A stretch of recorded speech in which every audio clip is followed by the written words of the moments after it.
Welcome to the No Filter, No Apologies podcast with Rebecca Sachs and Katie Shapiro.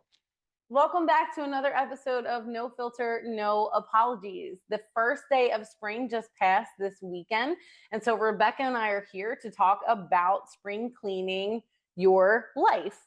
And as we were talking about it, we decided that spring cleaning isn't necessarily about the cleaning part, but it's more about renewal. So what we're going to talk about today is decluttering your calendar, decluttering your commitments. We're going to talk about your goals, your mental load, and then replace them with things that actually moves you forward. So we have 5 things to get rid of, and we have 5 things to do instead as part of your spring cleaning with No Filter, No Apologies. So Rebecca, the first thing, what would you say we need to remove in spring cleaning? Anything on your calendar, especially those recurring meetings that don't add value. Okay, right? So calendar noise, yeah, right? Yeah. And, those meetings that you attend, but you don't really get anything from, and you don't even contribute to. Yes. And it's kind of a remove but add is the buffer on your calendar. I don't know if you're that kind of person. I need a buffer in between meetings because... I need one, but I don't do it. Oh, my So if you look at your calendar and you've got back-to-back meetings that are starting minute to minute, that's not healthy. That's a lot of clutter.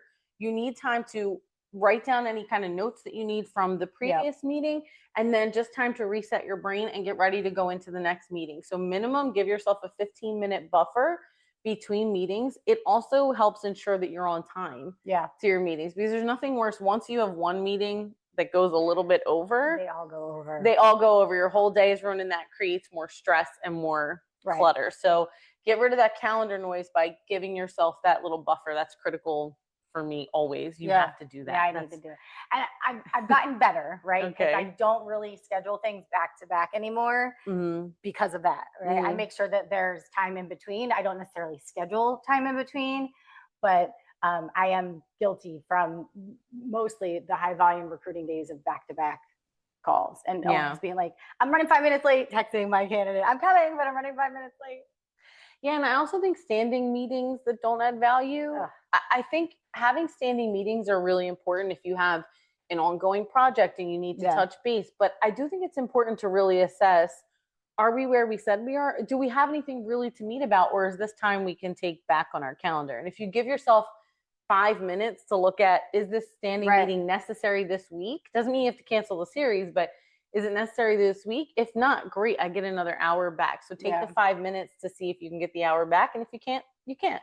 I think ensuring that there's always an agenda for those meetings too, because there's always 10 plus people in those types of meetings. Yes. Right? And ensuring that there's an agenda. And if there isn't anything on the agenda, then you don't need it that week, right? Exactly. Or maybe there's one update that can be an email. And also, I think sometimes those meetings with 10 plus people, if 8 out of the 10 don't need to provide an update and don't need to connect because everything is going to plan, but 2 of them do, okay, that time is standing and those 2 people can hop on the call, but you don't have to be there to witness that conversation. So I think be really intentional about attending those meetings that add value. Our second one is goals that create pressure instead of progress. I am super guilty of this. I give myself like imaginary goals, right? That they're not necessary. And then, or I give myself a timeline that isn't realistic and doesn't align with whatever project it is, but it's my own personal timeline because I like to do things quickly. And then life happens and I'm mad at myself for a goal that just created pressure, but not progress. And not hitting that goal, because then it just causes more anxiety and stress that you don't need in your life. Yes. And I think when you have like a big idea or a big project or something going on, you give yourself these big deadlines instead of chunking it down. So I think maybe chunk down your goals there, right? And that will create progress instead of pressure, because you're working toward milestones instead of the finish line. And if monthly, weekly, quarterly, whatever your time of measurement is, if you have those milestones as your goal, it relieves the pressure too. So I think that's a great one. Yeah, absolutely. Breaking it up definitely helps it be more achievable and attainable. And it puts you in a place where you can celebrate your wins, but we'll talk about that later. Oh yeah, it definitely does. So shift to, in order to do that, a weekly action And then you want a 30-day milestone and a 90-day focus. And that helps you chunk down your goal. Yep. Okay. Ooh, this next one is my favorite, Cal. It can be a result of what we just discussed too, with the goals that you're giving yourself that are unrealistic, right? Is the mental clutter that comes along with your day to day. Yeah, like I have a running list in my head for everyone, for business, for home, for my kids, for my husband, like these running lists constantly. And if you don't take a moment and be like, no, what am I focusing on right now? Yeah. And not allow yourself to deviate from that. So mental. Yeah. Well, and it's like when you're laying in bed and you're like, oh crap, did I do that? No, I didn't do that. Did I do that? No, I didn't. And I will tell you yesterday, I'm very much looking forward to diving in and doing this for myself, because yesterday 3 times throughout the day forgot what I was doing and what I was writing down. And I know that my brain is overstimulated and overloaded right now between all of the things happening.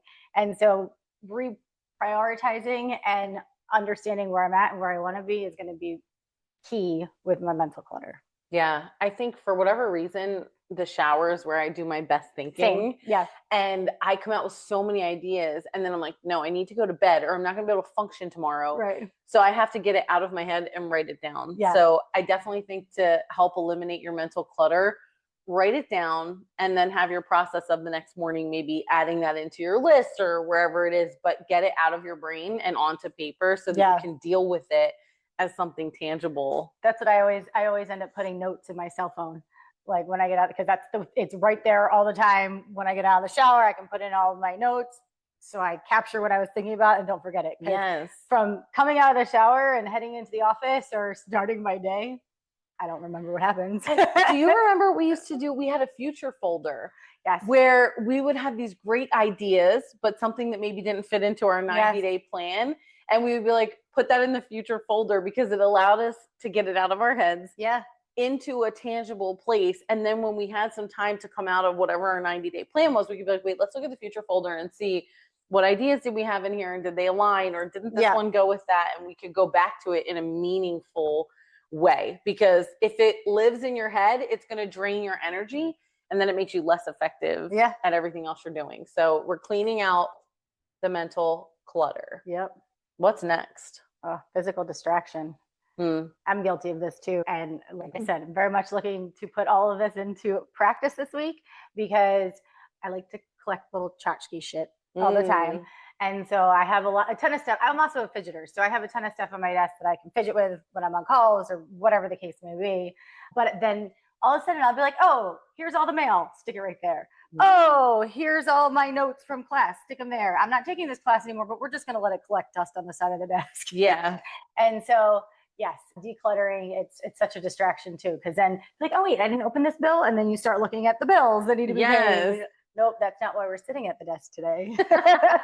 I feel guilty, like I've contributed to your desk clutter with the toys. I get Rebecca office toys all the time, screaming goats and Bob Ross. So I feel like for me, I can't focus if there's clutter around. Like the other day I was working and I happened to look over here and the one pillow was upside down and like flipped over. And I was like, let me go organize that. I need a clean space because then my brain is clear. And like I'll have hair clips on my desk. Something as simple as this, you don't think it's a big deal because it doesn't have to do with your work, but I'll have like 4 different hair clips on my desk. And then I'm like, what is all this crap? It's in my way. I'm trying to move my mouth.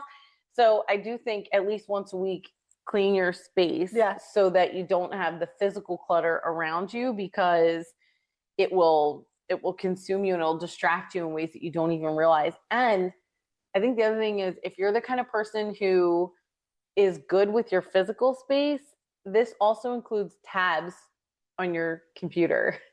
I know we're multiple monitor girlies. I can't work with less than 3 monitors I have going all the time. If you have a bunch of tabs open all the time, that's also physical space clutter. So you really need to look at, do these all need to be open with what I'm working on, or can I minimize? You look guilty right now. I am because but the other thing is I have like 3 or 4 emails that I'm working with. So I typically will have a Google open for each of the emails so that I can access them all. And so I am guilty of having these things open, but it's more for the email access. And then I have certain things associated with certain emails and other things associated with other emails. So they have to be in those tabs. So, but I also bounce back and forth between things throughout the day too. It's my own organized chaos. But you can do that without having everything open. So if your schedule is, I'm working on these three things, you can close them and open them. I know. So clear out your physical space. I don't do this one, but like multiple planners.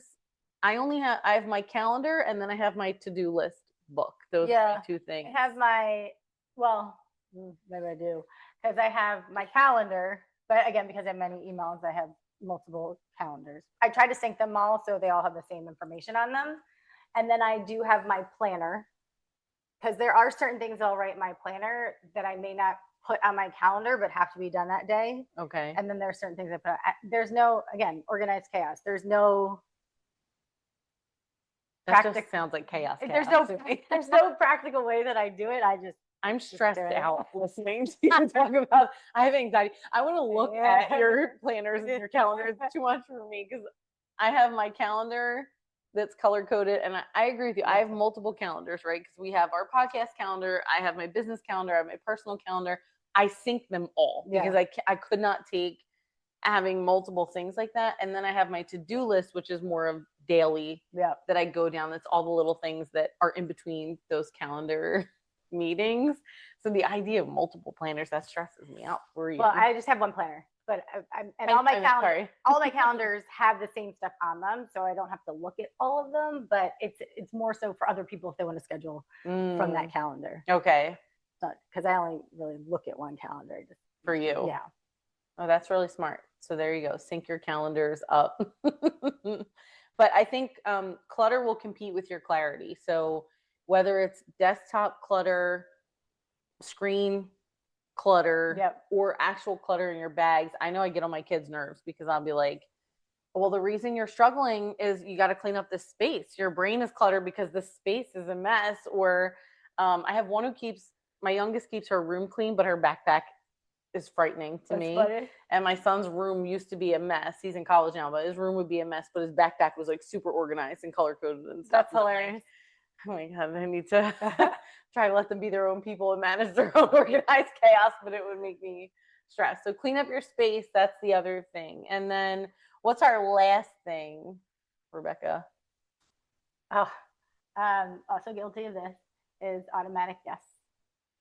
Automatic guesses. Yeah. I'm guilty of it too. Be like, oh yeah, I'll do that. And then I'm like, why the hell did I volunteer for that? Why am I doing this?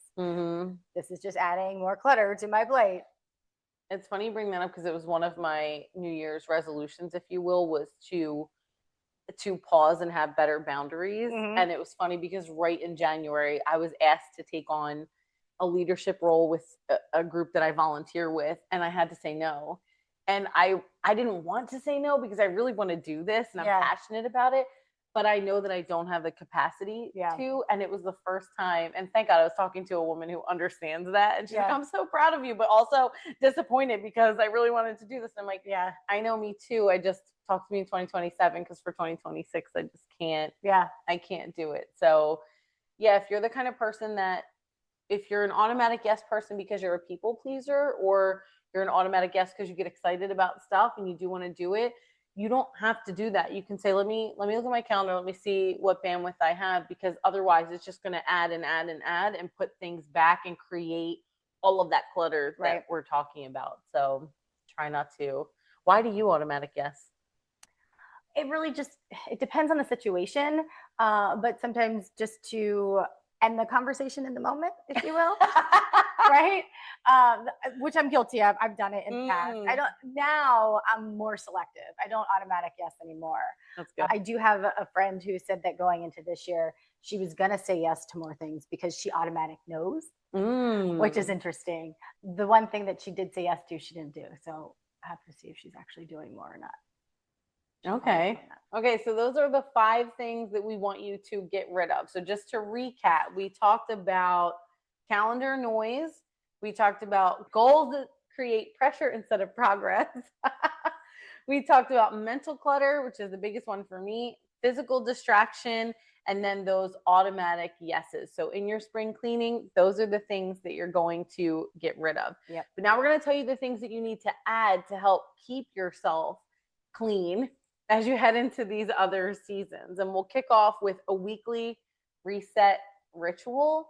I highly recommend this. I had to do this to myself because I am the kind of person that gets distracted by other things to do. And so every Sunday, I will sit down and I will look at my calendar, personal, business, everybody's calendars that are going on. We're in a very busy household. And then I will also write a to-do list for the week that's broken down by day, because if it actually will help me have a clean, organized, structured week. And you need a structure week if you're going to have that. So do a weekly reset ritual. What's your ritual? So either it's usually Monday morning. First thing Monday morning is when I'll look at my calendar for the remainder of the week and adjust where I need to adjust. But it happened this week. Things change, meetings get rearranged, things of that nature. And so then I have to shift things on my calendar to make sure that, okay, now this time slot's open. Let me move what I was supposed to do on Tuesday to Monday to get this done. So I usually do it Monday morning. That's a really good call out though, because obviously things change during the week. So even though I'll do mine on Sunday night and you're doing yours on Monday morning, if something happens Tuesday afternoon that's going to change your plans, you need to be intentional about taking like 10 minutes, reassess your whatever your ritual was, and then make the adjustments for the rest of the week, because sometimes that's what leads us into those automatic yeses. Right. But you have to be intentional about taking that pause and readjusting. So maybe have a little bit of a part of your daily ritual is to look at, did anything change that makes me need to change my reset or what I set forth from earlier this week? Yeah, I feel like I do that. So obviously Monday morning, I look at my plan for the week and fill in where I need to for things that maybe I didn't account from last week that I may have missed, or whatever the case may be, right? Something came in late Friday. Now I have to add it into my calendar for next week. But refocusing or kind of a mini reset at the end of each day and planning for the next day too. That's because good. Everything changes constantly. Like your calendar is never going to be the way you think it's going to be for the remainder of the week. Do you find yourself more effective in the morning at resetting or at night? Like you just mentioned doing it at the end of the day. Really? Yeah. But I like to know what I have going into the next day. So I always will take that into consideration at the end of the day. But I'm more effective just in general in the morning. I'm an end of the day person with that stuff because when I come in, I need to be able to just get right to work. I'm not a morning person. So if I have to readjust and replan, it takes up way too much time in my day. But if I do it at the end of the day before, I come into a clean start of my day, and that eliminates all that mental clutter that we were talking about too. Yeah. Yeah. So I typically find that by like 3:30, my brain just starts to shut down. And I'm like, I don't know if you remember, we used to be on calls and you'd be like, Rebecca, what is wrong with you? Oh, I'm sorry. What? Like falling asleep. Not really, but like starting to not be in the zone anymore, starting to fly away, if you will. You know what's funny? Everybody talks about like, oh, your post-lunch coma or whatever. I would get the opposite. So because I'm not a morning person, my morning is my momentum builder. So by the afternoon, I'm going full speed when everybody else is kind of coming down. So funny. That's why we're good together. Mm-hmm. So the next thing we want to tell you to do is have one primary focus per day. Now, that doesn't mean you don't have 10 things to do. It's just, what is your one non-negotiable, the thing that moves you forward more than anything else, the thing that is the most important, the thing that requires momentum. If you have that every day and you don't negotiate on it, everything else becomes secondary and you get that thing going. Maybe it's the biggest project you have or just the most time sensitive one, but don't deviate from that one primary focus per day. I think that helps you to feel that sense of accomplishment at the end of the day if those other distractions come up. Yeah. Where you're like, well, I had a little mental clutter that got to my secondary things, but my number one thing got done. No, I think that's good. And then by the end of the week, you have your 5 accomplishments. Excuse me. Oh, 5. That stresses me out. Well, because if you have one primary goal every day, then you have 5 by the end of the week that are done, right? Done, or you have momentum toward, yeah. I'm sorry, did I math? Yeah, you math. Don't do math. Don't do math. Don't force me to do it on the spot. But remember, momentum beats overwhelm. So if you have that one primary goal, to Rebecca's point, you'll have 5 things that you can check off and be like, man, I hit those mini milestones or big milestones throughout my week. And you can look back and feel really proud of that. So it's a really great call out. They could be the same goal or working towards the same goal, but just different parts of it too. Yeah, absolutely. Mini milestones. And so what's the third thing we're adding? Realistic time planning. I'm not good at this. So I've started to get better at it and giving myself more time to get things done, knowing that the timeline that I set is not realistic. And so I've adjusted my goals, I'd say, in the last year or so, and the due dates on them, because other things come up and other things happen. Yes. And I have to be nicer to myself.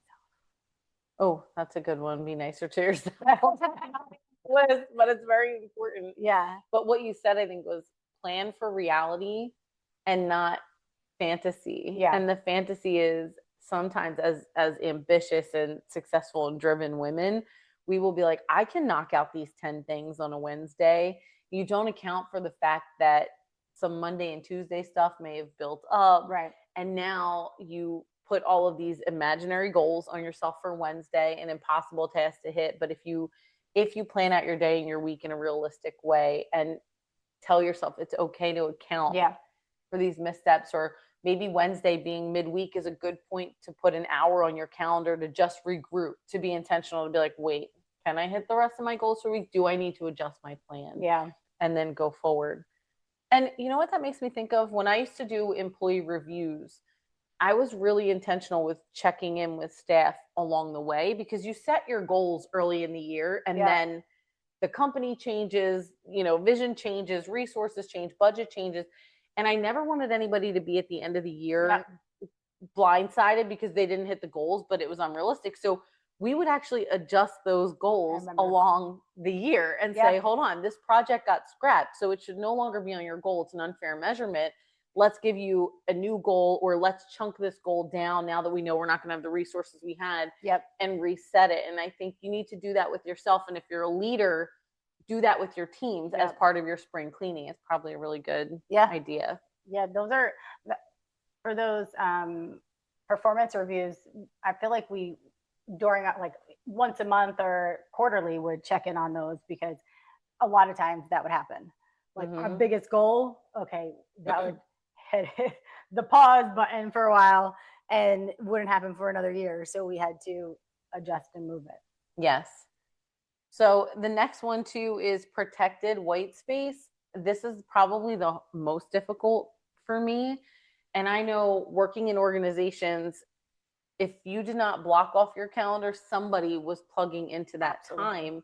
You never had a moment to regroup from the day, regroup from the meetings, check in on where you are with certain goals. And so when you're doing that weekly reset or daily reset, you need to look at your calendar and say, did I book time in here for me to do whatever it is I need to do? It might be, I just need a minute of not talking to anybody, of checking emails, maybe using the restroom. I mean, what? But no, it's true, because yes, working in a company where people will just look at your calendar and throw stuff on your calendar if you had the available time, but making it a consistent thing, because I know I'm guilty of, starting to work, something shiny, right? And very easily distracted. Oh, wait, especially if I'm not super excited about the task at hand, but it has to be done. Yes. I'll always try to do something that I enjoy doing over what I'm supposed to be doing. Guilty of that too. Yeah. So I think the blocking time and making it time specific for a certain activity and sticking to that certain activity. Yes. Because I can't tell you how many times I've blocked it and be like, oh no, I can take a candidate then. I can do this. I can do that. Yeah. And you might do it as something simple as like, this is my blocked no meeting time, meaning whatever you figure out to do during that time can change every day, but whatever it is, you're not having any meetings during this time on this day, and you can be really intentional about that. Or I know for me, I have to do like a device free moment. My phone goes behind me so that I can't see that. Any other, window I have, I will listen to music because I like to have that on the background, but you try to have any distracting devices down so that if you're planning or if you're working on a project, you can just be focused on that. That's another one that you could do. It's always good to put the phone away. It's very difficult though, especially like now we have smartwatches and everything else that tell us like, hey, you just got a text, and you're like, do I need to look at that text? Do I need to respond to this? But I definitely think protect your white space. Yeah. And that you could also use the do not disturb function too. I know a lot of calendars and phones and everything will have the focus time that you can use. Mm-hmm. And if you set that focus time, you won't be able to get your calls. So I agree with that, but also I can hear some of our listeners going, are you kidding me? I'm on Teams, and if I do not disturb on, somebody notices it. Or I mean, we worked with someone who used to say to me, well, I looked at your Teams and it said that you were away. And I was like, well, I just didn't jiggle my mouse, but I'm never away. So why are you stalking me so hard? And I know that a lot of people out there have that. So putting do not disturb on can be scary. But as long as your boss knows, or, you can create those workarounds. But yeah, I mean, you have to protect your time if you want to be productive.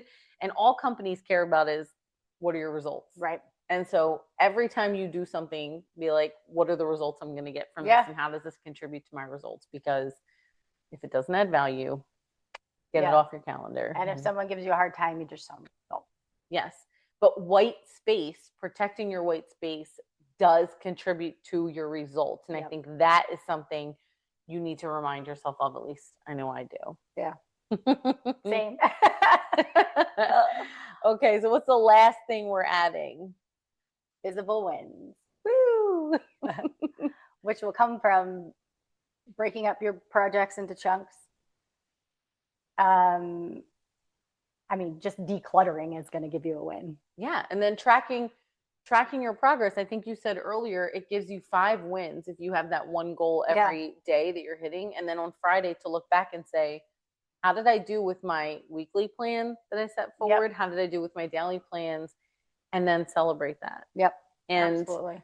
We talked about this in another episode, but it's so important to celebrate your wins, because that actually creates momentum for you in your brain for another one. So whenever you're structuring things, do it in a way that creates visible wins. Momentum is a visible win.